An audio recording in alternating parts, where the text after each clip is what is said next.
and I want to say how exciting it is to be here and how exciting it is to be presenting Metaphysics according to Edgar Cayce.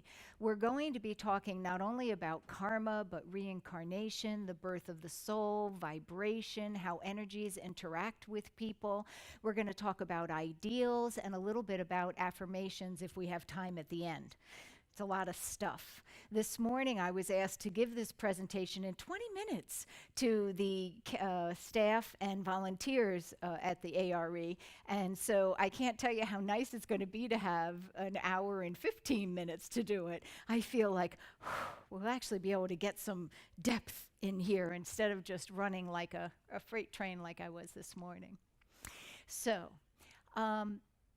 there are many different books about Edgar Cayce and about his view into metaphysics. These are just a few of them.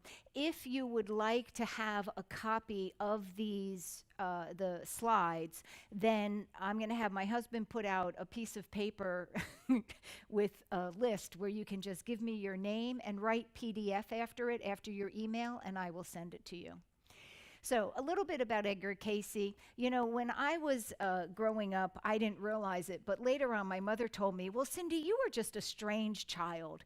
And I kind of think that's probably how Edgar Cayce's parents felt. You know, here's this kid who could see his grandfather who passed away. He could see angels. He could see elementals.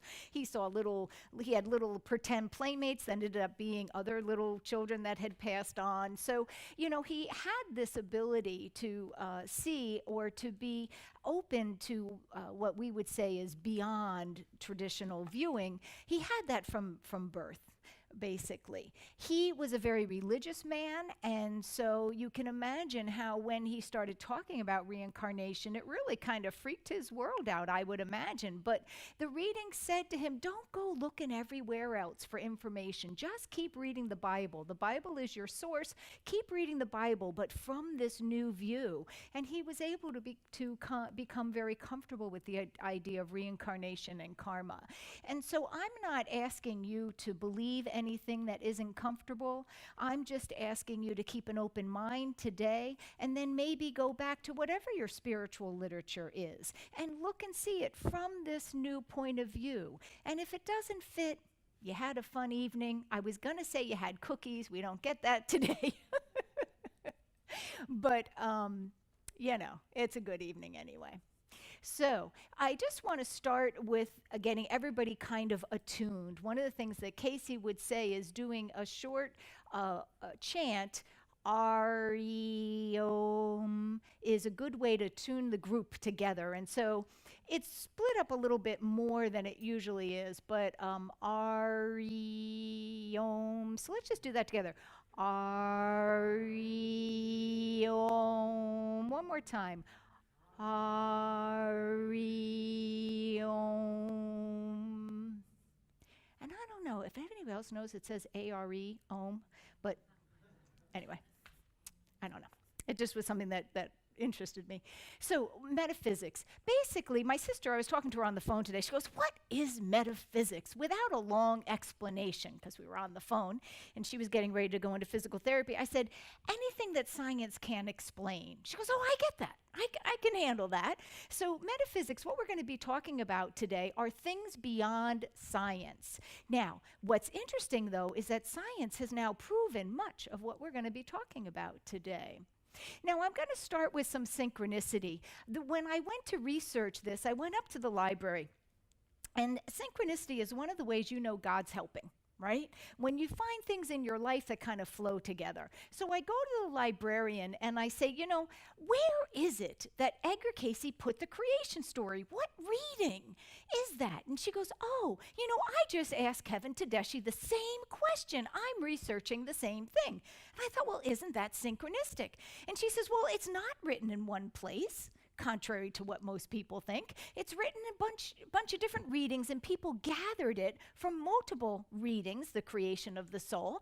And here's the reference books that Kevin told me to get. I thought, Spirit wants me doing this talk, you know what I mean? Just hand it right to me. And so I left with a bunch of books and found what I needed about the birth of the soul. So belief is not required, just an open mind, but we're going to be talking about birth of the soul, involution and evolution, vibration, energy exchange, reincarnation, karma, ideals, and if we have time at the end, we'll talk a little bit about affirmations. So let's start with first the definition of spirit and the soul. To Cayce, spirit, when I talk about spirit, I usually mean God, right? That's mine. Or some people, when they talk about spirit, they put an S on the end and they're talking about people that have passed on kind of floating in the ethers. But neither of those are what Cayce saw. Cayce saw spirit as what emanated from God in order to create creation. So it is the stuff of creation is spirit. I like to think of it as the potentiality. And you experience this own creation. You experience God's creation every morning. When you wake up, you have the potentiality of a day.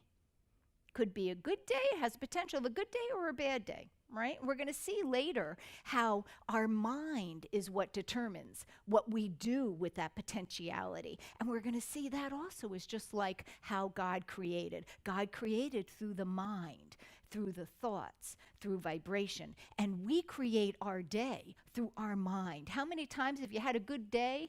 You wake up, you have the potentiality for a good day, but your husband stole the covers last night. And that just starts the day off a little bit in the wrong direction, right? So we start with a kind of a cranky mind, and that kind of builds our day. Well, thank goodness that nobody was stealing God's covers, because his creation came out better. And that would be us. That's the soul. So the soul is the individual manifestation of that life force. And so it's almost as if God emanated, and it kind of formed together, created the soul, and that soul is us that goes through the different lifetimes, has the different memories. So when we're talking spirit from Cayce's viewpoint, we are not talking about God. We are talking about what emanated from God, what is the stuff of creation. And what we're going to find is, according to Kevin Tedeschi's introduction to the rest of Noah's story, that stuff is love. According to this, and I just love this, and I am not a fan of people that read their presentations, so I'm going to try really not hard not to do that. And you're grown-ups. If you can't read it, like I said, give me your email. I'll send you the PDF. So, but basically, he's saying that in the beginning, God emanated love. And that love is what we are formed from, or formed out of. And so everything is love. If we want to get back to our essence, we get back to love. And we're going to see that's part of the reason we keep reincarnating in this circle of craziness. And it was done by the mind. It was done by the mind. And if you know anything about Hermetic philosophy or alchemy or Hermes, you'll see that Cayce had connections to some of the oldest mystical traditions in the world. Now, he didn't read them, right? When we find out what Cayce read, it turns out that what was in his bookcase were red book stories, and poetry. There was nothing about Hermetic philosophy. There was nothing about Plato. There was nothing, well, that's a different talk, isn't it? So we'll just keep going. All right, so let's talk about that creation. If you go up to the meditation room, every month they have a different affirmation. And this, I just found out this morning, this month's affirmation is, I'm paraphrasing, thy will be done, thy will be my will. In other words, God's will be my will. God's desire be my desire. Let God's desire be my desire. And so it's important to say, well, what did God desire? Well, God desired co-creators. He wanted someone, he, she, we're not going to get tied up with that. I'm going to use he because, it's just easier. He wanted people to play with.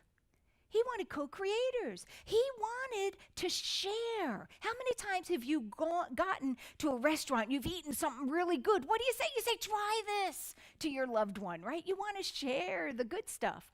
You want to share the creation. He also wanted self-expression and creative expression.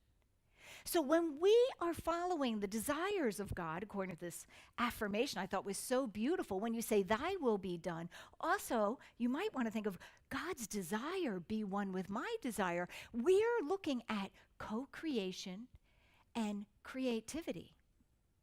Now, God created, as I said, through the mind. He decided he wanted to have this, and through vibration, and this is all part of the Cayce material.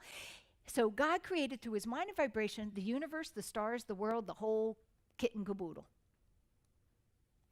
Now, the first emanation, the first love bubble, right, was Emilius. He was the first soul. He's also called the elder brother, the elder. You see him referred to as different things. So we have Emilius, he's the first soul. Now, after that, he created the rest of us. And he created us eternal, like himself, eternal. Now, this becomes a problem later on. You'll see this eternal stuff. He gave us free will. He allowed us to be co-creative. Now, when I say he's sexless, it doesn't mean that you don't get to have sex. That wasn't what he was thinking. What it meant is you did not have genitals, right? You had male and female within you. You had both, masculine and feminine energy. There was no manifestation. You were still a thought form, if you can think of it that way. You were still a thought form. So you were non-physical, but you were aware of your divine makeup. You were aware that you were the vibration or the love that God emanated. Now, at first, everybody was happy, right? Isn't this how it all works? Everybody's happy. Everybody's following the plan. Everybody's, thy will be done, God. Let me create what you want to create, and we're going to create together, and everybody's happy. But how long does that last, really? You know, you've seen a group of kindergartners. All of a sudden, it's like herding cats. You know, this one's going off this way, that one's going off that way. Everybody gets their own desires going. And some souls got caught up with creating things that weren't matching God's desires or God's plan. And eventually, they started seeing themselves as separate from God. They started getting caught up in their illusion. And they forgot what was illusion and what was real. They forgot their divine essence. So at first, the creations were what's called thought forms, right? They were, the souls could go in and out and in and out very easily. But then they wanted to have experience. And so what they created took on form. And they would say, wow, you know, what's that cow eating? Wonder what that tastes like. And they would go into the creation and they would get to taste grass. That didn't really probably go over too well. I don't know. I wasn't there. But then they said, ooh, what are those two doing, right? And they wanted to go in and they wanted to try what was sex like, you know, and what was growing like. Wow, this flower's growing. What does it feel to grow? I want to feel that. But in order to do that, they had to manifest as masculine or feminine, and they also manifested a conscious mind. And it's that conscious mind that was the trouble. Because it was with that conscious mind that they totally forgot their divine nature, right? They totally forgot. And they got stuck in their creation. Now, this is interesting because they started creating and mixing things up. You know, they were not following the plan. You know, like a cow that God created was a cow. It wasn't half cow, half person, right? But they started kind of going a little wonky. So we get these half man, half animal or plant. And so this is where, according to the Cayce readings, we start seeing centaurs, fawns, harpies, Pan, green man, the Egyptian gods, right? That's where that came from. So most of the souls totally forgot, and all they knew was the conscious mind. But remember, I said eternalism or eternity was a problem. They got stuck, and they were going to be stuck eternally. They were now eternally, you know, half bird, half man. It was a little bit of a problem. So this really saddened God and Emilius and some of the other not lost souls. They said, hey, our brothers are down there and they're stuck. You know, this isn't good. And we've all been there. How many times have we said, oh my goodness, that child just doesn't get it, right? They're just stuck in a pattern and I want to help, right? Well, hopefully we won't go too codependent on it, but I want to help. So the elder brother went to God and said, let us fix this. Let us go down and talk to these guys. And God said, well, I am not losing you too, right? So you can go down, but you cannot take a body, because that seems to be when the problem starts. So they float down. I mean, you can imagine this, right? They float down and they go, psst, psst, hey, look at me. And these guys are, hey, I've had sex. I am not looking up there. I am just looking one direction. Thank you very much. I have tried. Have you tried papaya? Like they are not paying attention. So it didn't work. So, well, let me not jump ahead. Okay, so anyway, so Emilius and the other non-lost souls, they say, let's try again. They say, God, look it. They are not going to listen to us unless we have physical bodies. Let us go down and show them the way. Let's show them their divinity. Let's give an example of the love that they truly are. Because remember, they're just these love bubbles, right? Let's show them the love that they are. And so they made a deal. And this is the deal. And this is the basis of metaphysics, according to Edgar Cayce. So the first thing is souls will meet their actions over and over again. If you've read Cayce, you've heard that before. Until they meet them with love rather than selfishness. So what's that? That's karma. You're going to meet your actions again and again, not so that you get spanked like a bad little child, but so that you have the opportunity to meet what happens in your life with love instead of selfishness. No soul will be giving more than they can handle. So I like to think that Mother Teresa was kind of channeling Edgar Cayce when she said that, God won't give you more than you can handle, but I just wish you didn't trust me so much, right? So no soul will be given more than it can handle. Souls will have as many lifetimes as needed. That's reincarnation. So we are freed from being stuck in the creations that we made. We're free. We're not stuck. We have to meet ourselves, right? We have to deal with the karma that we have created, but we get a new body to try. We're not stuck. We're still eternal as souls, but we're not stuck. Our bodies, our physical being is not eternal. Now, if you can live a life of love, you'll be able to start hearing your connection. How many of you are getting that? And the more that you're able to be loving, the more that connection is coming, right? The more you can hear. And it may not be, Noah, build me an ark, It may just be, gosh, I have a feeling I should go to the forum tonight, and I better eat first. I don't know why. Darn, you get here, you find out no cookies, right? So, but you hear it, right? Sometimes it comes as a thought. But then if you can release selfishness and live a life of love, then you get released from coming back. Now, that's not the end of the story. Cayce says, you can go back with God if you want, but we have a lot of other cool places you can go and learn. You can go to other you do go to other planets in between lifetimes, but you can go to other dimensions and learn. And if you start doing past life regression, I know that I do a different form of that, and I've seen clients that have lived on water worlds, just different dimensions where things are a little bit different. So here's your gift. Here's your gift. There's a path home. You are not stuck. And it's as simple as remembering that you are a very high vibrating love bubble. So, living a life of love, that's the way back. So now Emilius had to come down into earth. And so, okay, now this is wrong. Okay. Did you ever notice you read one Cayce book that someone wrote about Cayce and it says one thing, then you read another Cayce book and it says another thing, so you're like, that means I have to go to the actual file, and you go up to the circulation file and you pull it out. Turns out that Emilius did not divide in half. Cayce was very clear that no soul is halved. All souls are whole. So 2 different souls came down, and one went female to be Eve, one went male to be Adam, and then this is the same time, so there was a bunch of souls that came to help. And this is, whoops, wrong pointer. So we have, they settled in the Gobi, the Carpathians, the Atlantean and Americans, the Andeans, and the Sudan, Africa. So that this is the start of the 5 races.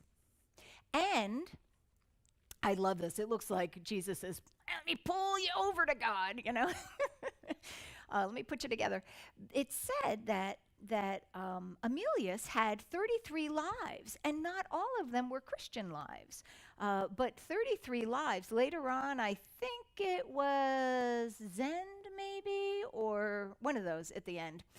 He was actually Islamic. Okay, so that's the creation of the soul. If you want to know what Edgar Cayce had to say about metaphysics in general, you study the creation of the soul. It gives you all the answers. Now, let's go and look at it from a couple different angles. Involution and evolution. Involution is when we first come into, as a soul, we come into the life. We say, oh, I'm going to live this life. I'm going to be Cynthia Susan Griffith, born in Suffern, New York, and we're going to have this lifetime. And I come down, and I have to lower my vibration to get here. I forget all the cool stuff I know. I bring my karma with me, and I'm basically clueless. Then, for me anyway, about 30 years old, I start realizing that there's more to life than what I thought there was, and I start working on raising my vibration. Raising my vibration, letting go of my karma, learning to love, working on emulating Christ consciousness. You could put Buddha consciousness there, you could put oneness consciousness, it is not religious specific. Work through my karma, remembering my divinity. Remembering my divinity. And if you want to do research on that, look into the Gnostics. They talk quite a bit about remembering. And working towards being a conscious companion and conscious creator. How do we be a conscious creator? We say, thy will be done, not my will be done. And I love that. Thy wants, thy desires. So, Cayce tells us that life, God, all of essence is vibration. And we know this, science even tells us, right? This thing's vibrating, these things are vibrating, everything's vibrating. All of creation is vibrating. Now, if we look at that Tedeschi introduction, it's all vibrating love. But let's talk about vibration. How do we understand this? Well, I've simplified it to think of evolution, and as we evolve, we raise our vibration. The higher our vibration, the higher our evolution. Many of us are like ice cubes, right? That's kind of how we start. It's hard to change. If you want to get us to do anything, you have to put a fire under our butts, right? You know, we have to melt us down a little bit. We come out ice cubes, and we're cold, we're not warm, we are unchanging, non-flexible, like an ice cube. But then as the vibration raises, literally, because all of these are what? All of these are H2O, right? They're all made of the same thing. They're just different levels of vibration. Then we get into water. Now, I think I'm slush, actually, because I have not gotten the going with the flow. You want me to fit in that container? I am not very good at that. You know, I got my container. I don't change that well, you know, but I'm not as solid as I used to be. So I figure I'm kind of in between. I'm kind of like a slushy. So if you're water, great. If you're water, if you've evolved, if you've raised your vibration, then you've basically evolved to the point where you can go with the flow. Oh, you need me to be in a glass like this? Sure. You want me to be in this? Actually, the water looks kind of gross, but I could fit into that, you know. You go with the flow. Now, I have to say, I think steam, you're talking maybe Cayce, maybe Dalai Lama, you know, you're talking higher spiritual beings that are less influenced. You put something into water, you put dye into water, it's going to color the water, right? You put a dye on top of a drop of steam, that steam is not going to change color, right? It's not influenced by its surroundings. Now that is evolution. And that's one of the things that the mystics say. You know that you are well on your way to being spiritually evolved when things in life don't bother you. I am not there. Okay, I don't know about you guys. So, what does all this have to do with anything? It's very important. It has all to do with Cayce's view on healing, which we're going to talk about in a minute. But you've been standing next to someone and you've been like, I just don't know why, but I don't like their vibe, you know? Or you've been standing next to someone, like I get next to that lady sitting at the end and I'm just like, oh, I feel so good vibrationally when I'm next to Leela, right? Because her vibration feels really good to me. Somebody else, maybe not so much. So people throw off vibration. Now, do you want to be the cookie or do you want to be the skunk? All right? Because I know, you know that smell of a fresh baked cookie? You can smell that when you walk into the house even before you can see the cookie. That vibration is a nice vibration if you're like the cookie. You know, you've been driving along the highway. You don't have to see that little black and white smush on the side of the road. You know way before when that skunk's there. We have a choice. We have a responsibility once we understand these metaphysical principles to be the cookie and not the skunk, right? Because we throw off and we affect other people's vibration. You don't want to be around somebody that's been around a skunk, right? And if you ever, you come home, let's say you've been baking cookies and you go out, somebody will go, you smell good, right? You keep what is around you influences you, right? So we have, as I said, the responsibility to be the cookie, not the skunk. So how does this work? What Cayce teaches about healing is it's a vibrational thing.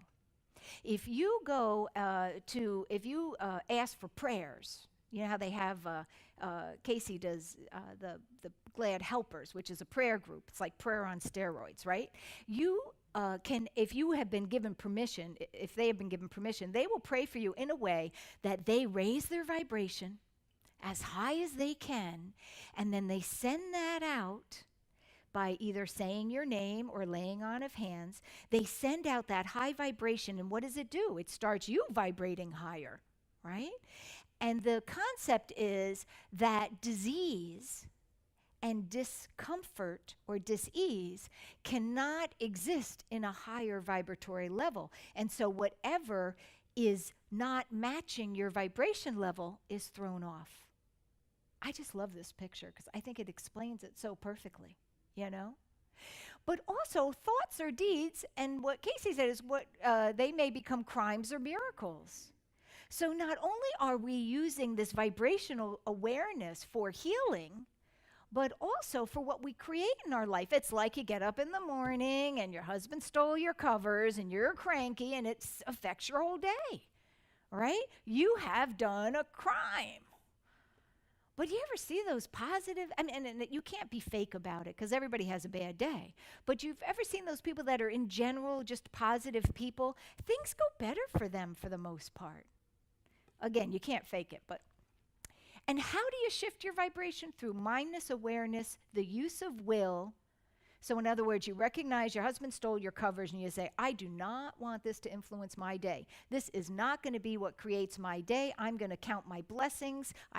Maybe it's blessings I have a husband, or maybe it's blessings I have covers, or maybe it's blessings I have a cat that kept me up all night, you know? I count my blessings. I take will and I consciously change my thinking. You can also, through ideals, and we're going to talk about ideals at the end. So let's talk a little about reincarnation. The idea is that through reincarnation, we bring more divinity into, or more, what you might want to say, spirit, into the world. Now, what did we say? That was, spirit was that emanation, that love that God emanated at. And so the goal of reincarnation is to bring more love into the world. And you can do that by really focusing on your divinity. And each lifetime just to help you out. So don't think that karma is meant to punish you. It's to help you. It's to help you recognize and learn and grow and get closer to being in that place of love. It will bring you in more alignment to God's will. Why? Have you ever noticed when poop hits the fan, that's when you start your bargaining? God, you fix this, I promise I will be good, right? It's when you reach out. It's when you let other people help you. When everything's going fine, a lot of times we're kind of mindless, right? But it's when stuff hits the fan, you start saying, whoa, let me think about this. Let me think about it. And you start bringing mindness, and you start desiring a higher level of vibration. You may not consciously think of it that way. So just a couple points on reincarnation. Believe it or not, you chose your family. I know. It's hard to believe. But you chose your family because they were going to set you up for the best growth. You chose that schmo that you dated in college. You chose that. And that schmo as a soul loved you so much, they said, I will, he or she, well, you don't have genitals when you're a soul, but that vibration, that soul said, I love you so much, I will abandon you on the prom night, just because this will make you a stronger individual, right? So it's all arranged. If you want to reincarnate, you can reincarnate into other dimensions, other worlds. You can look to your dreams and your interests to find out what past lives you might have had. But remember that purpose. The purpose is that you might know yourself to be yourself, yet be one with that creative force, to be one with God. Now, isn't that a great picture? I just love that picture. Anyway, karma. Know that you meet yourself and those eras, physical, mental, or spiritual. Know that you meet yourself. You read enough, Cayce, you get kind of tired of hearing that. But you do. You meet yourself. Now, think of, how's the best way to explain this? Karma. An energized soul memory. It's almost as if, you know, sometimes well, ladies, gents, you probably don't have this. Maybe you carry a backpack or a man bag. But, you know, ladies, sometimes you bring stuff in your pocketbook and you don't even know what's in there, right? You just know. When you have it, when you need it, like today, I said, oh, I need lipstick. And I realized I had the wrong pocketbook. Didn't have that with me. But karma is kind of like all that stuff in your pocketbook. It comes with you. You may not recognize it till you need it, or until you forgot and something spilt in your purse. You left it in there.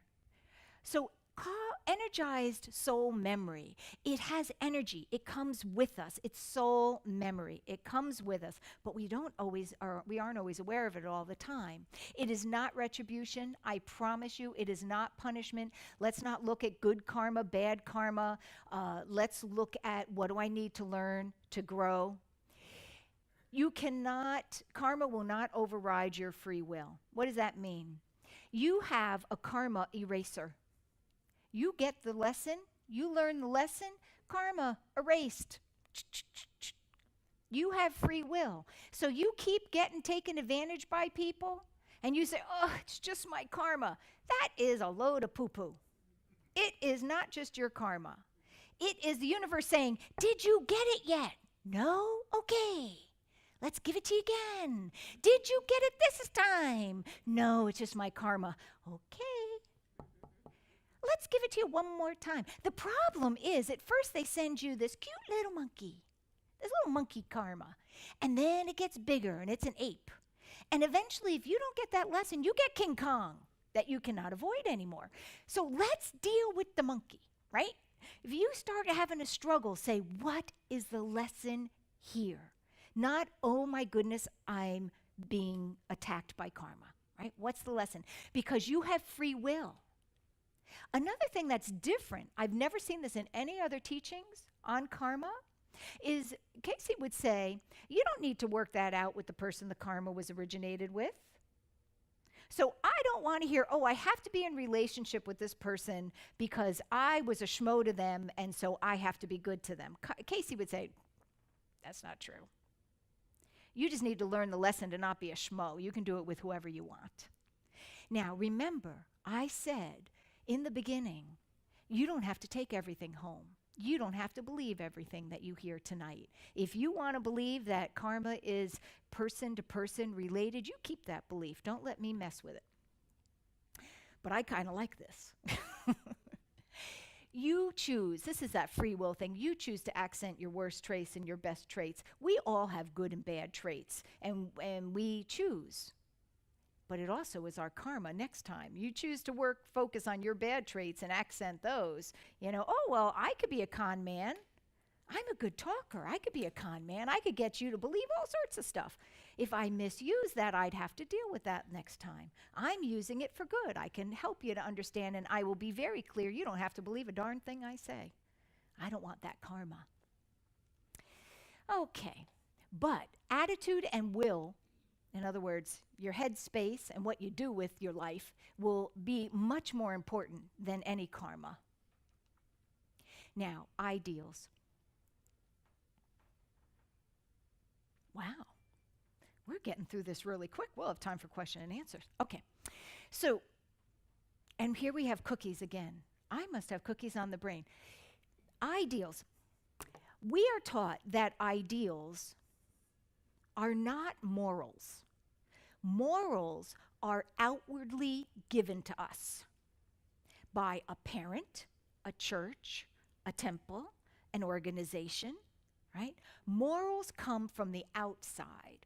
What Cayce taught us is that, yes, there's plenty of examples of people with great morals or great traits, but ideals come from within. And how do we know what ideals we have? Look at who you respect. Now, it could be Superman. It does not have to be a person who's alive. It doesn't even have to be a real person. If you, from a little kid, loved Batman because you felt Batman was always there for people when they needed it, then always being there for people when they need it is one of your ideals. You would not resonate with that characteristic if it wasn't an ideal. So if you say, I really respect, like my mom. My mom has been Woman of the Year of every organization in her county, and probably ones in other lifetimes. That's just who she is. She is Miss Community Service until she hit her late 80s, and then she didn't want to do anything for anybody. But until then, she's Miss Community Service. I respect that about her. It's one of the reasons why I'm volunteering to do speaking. I do a lot of my classes are volunteer, not all of them, because the electric company doesn't take cookies, but a lot of it's volunteer. And one of my ideals is community service, giving back. I got it from my mother. Now, I will tell you, my mother is not perfect in any way, shape, or form.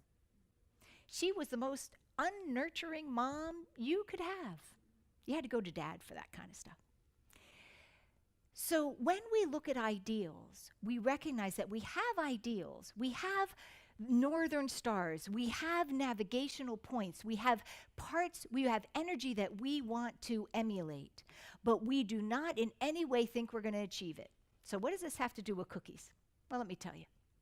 A famous saying of Cayce's is, spirit is the life, mind is the builder, physical is the result. And you look and you say, oh yes, Cindy, that's so wise. What does it mean, right? Remember we talked about spirit is the potentiality of creation. That's that potentiality of that waking up in the morning and you could have anything, any kind of day. That's the love vibration we're made up of, right? Spirit is also like cookie dough. You lay it out, and you can have any shaped cookie you want. Maybe you're feeling kind of feisty and you want palm trees. Maybe you're feeling kind of Fido and you want little dog bone cookies, right? Maybe you're like me and you want gingerbread men. Well, mind, your head space, is the cookie cutter, right? Is my day going to be crummy because I decided I didn't get enough sleep because I had no covers? Or am I going to go into gratitude and my mind is going to shape the potentiality of my day by my ideal of gratitude. So back to the cookies. So mind is the cookie cutter. I cut my shapes out. Have you ever made gingerbread men? They never, ever look like the cookie cutter, right? You get the spatula in there, one of the legs gets bent, you leave it in the oven too long, it's a little crispy, right? We will not reach our ideal. It's what we strive for. Mind is kindness. I'm working on kindness. It's the ideal I strive for, but I don't expect to be kind all the time. Because physical is the result. Life happens. Sometimes you end up in the oven a little too long, right? You get crispy. So our ideals are something that we use to determine what energy we want to emulate. And we choose our ideals usually unconsciously through people we respect or traits we respect of people that we know, or like I said, it can be Superman. Cayce, his idol was Jesus. So he would do the what would Jesus do kind of thing. And he looked at the traits that Jesus had, and he came up with a bunch of them. Kindness was one of them. And he called those the fruits of the Spirit. The fruits of the Spirit.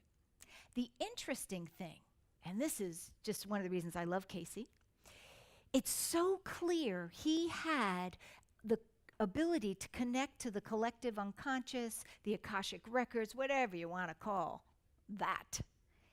Because when you look at mystics throughout the ages, and they say, what are you supposed to be bringing into your life? They are the fruits of the Spirit.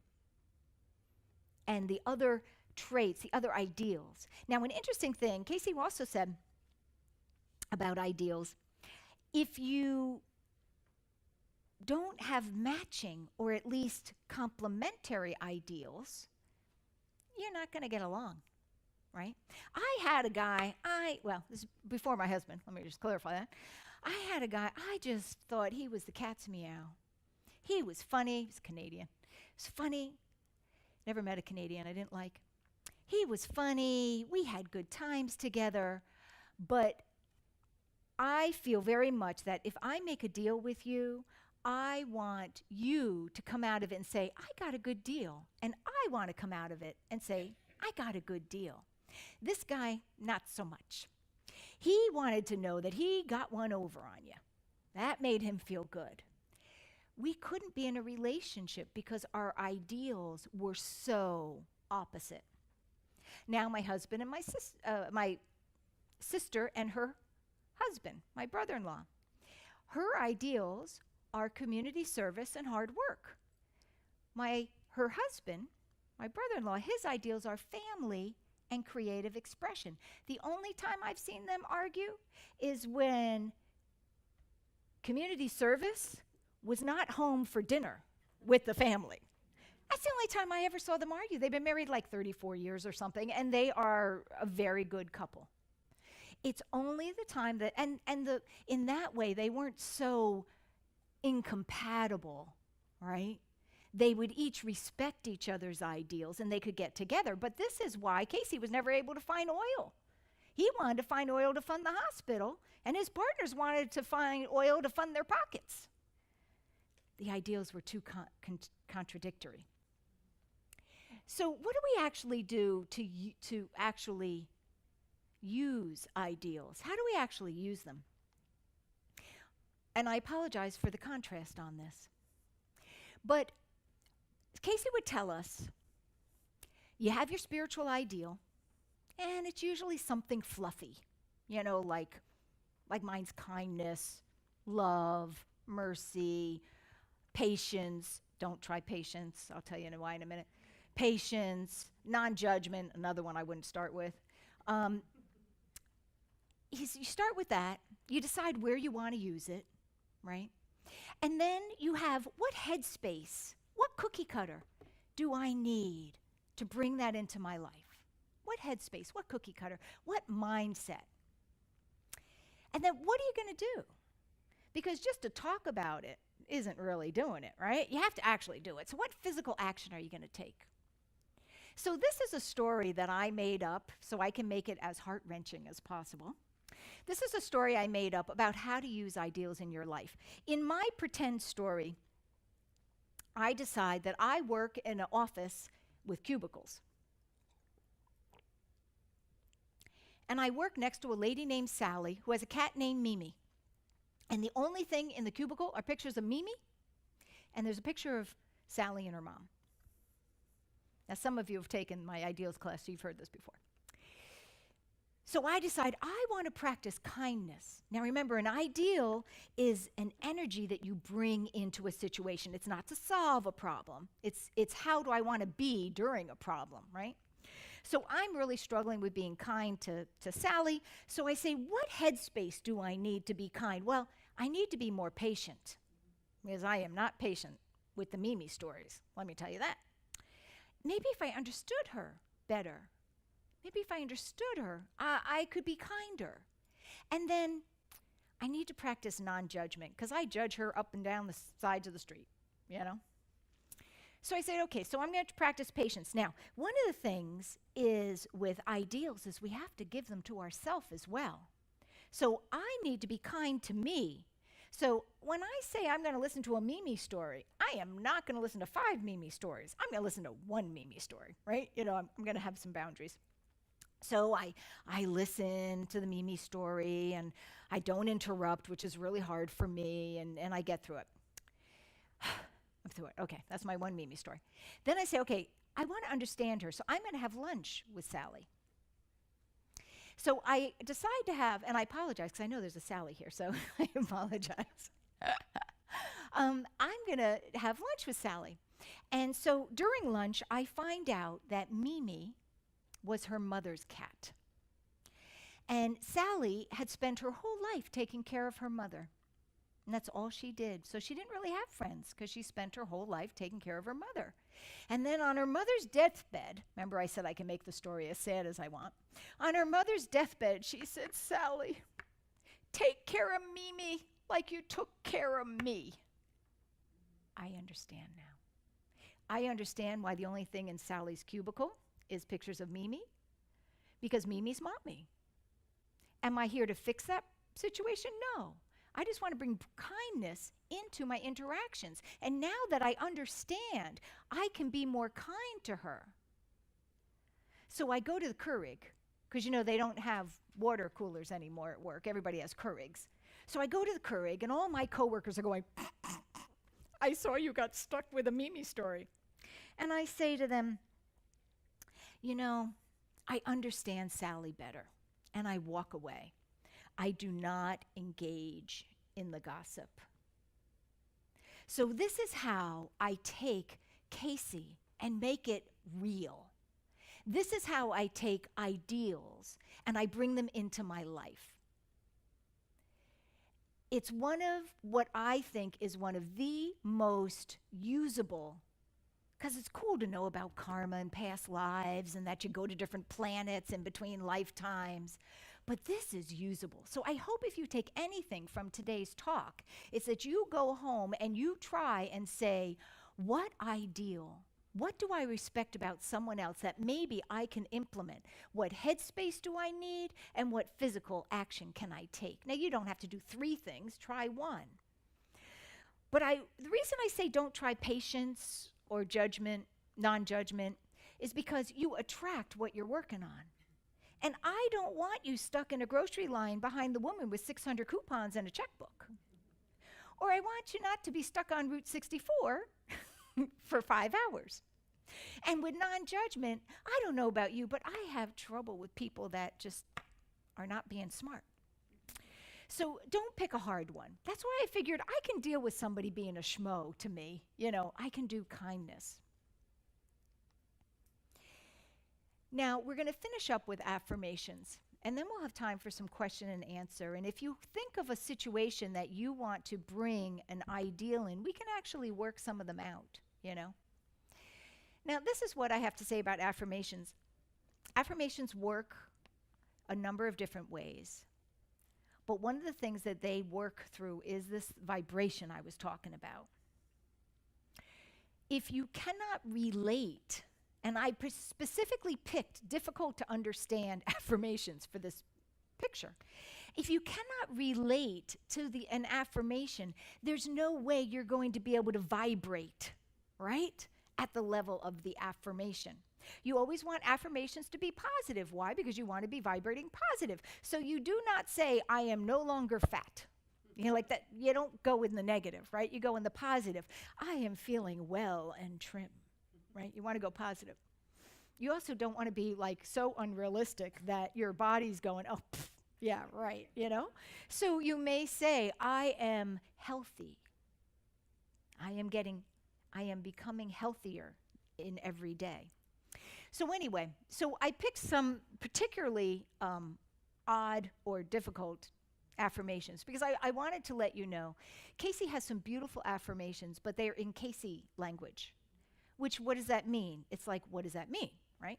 So let's not take the first one because I realized that was a particularly hard one. Let's take the second one. There is being raised within me that Christ consciousness that is sufficient for every need within my body, my mind, my soul. Now that's beautiful. And you say, oh yes, that's very wise, Mr. Cayce, thank you. But I will tell you, if you try to say that over and over again every night, it's not going to resonate. The words, unless you are versed in Cayce, you're going to struggle with those words. So let's break it down. Let there be raised within me that Christ consciousness. Well, that Christ consciousness is that love. So why don't we say, let's raise, not even raise within me, you know, let me be love. Or I am love. I am vibrating at love. And it's sufficient for every need within me. I think we know body, mind, and spirit. I think we got that. So let's just shorten that. I am love. I am vibrating Christ consciousness. Because for some people, Christ consciousness is almost archetype. But you could say, I am radiating Buddha consciousness. I am radiating oneness consciousness. I am one. All of those things are different ways that you could interpret Christ consciousness. And it gives me everything I need, right? Or I have everything I need. The love within me provides everything I need. Right?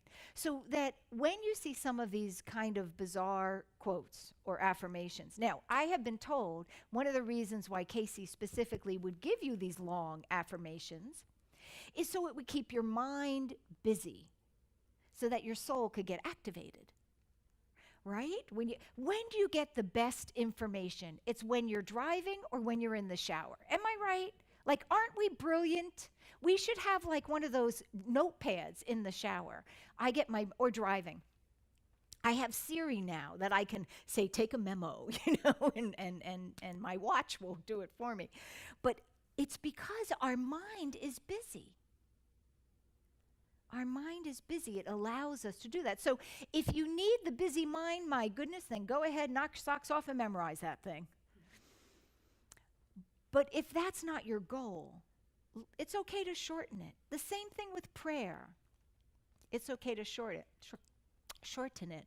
So let me rededicate my life, my heart, my body, that I may be a channel of blessing to someone now. How about I am a blessing. I am a blessing to all I meet. We can shorten them. They will still be but always positive.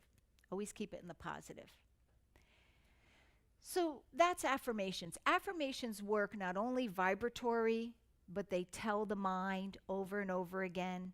Again, if you use an affirmation that is too far-fetched, you know, I am lithe. Well, you know, my mind's going to say, I don't think so, Cindy. You know, you got a ways to go. So then my subconscious is going to knock that out. But if I say to myself, I am eating healthier every day, well, maybe I can take that in. So be realistic. Any questions?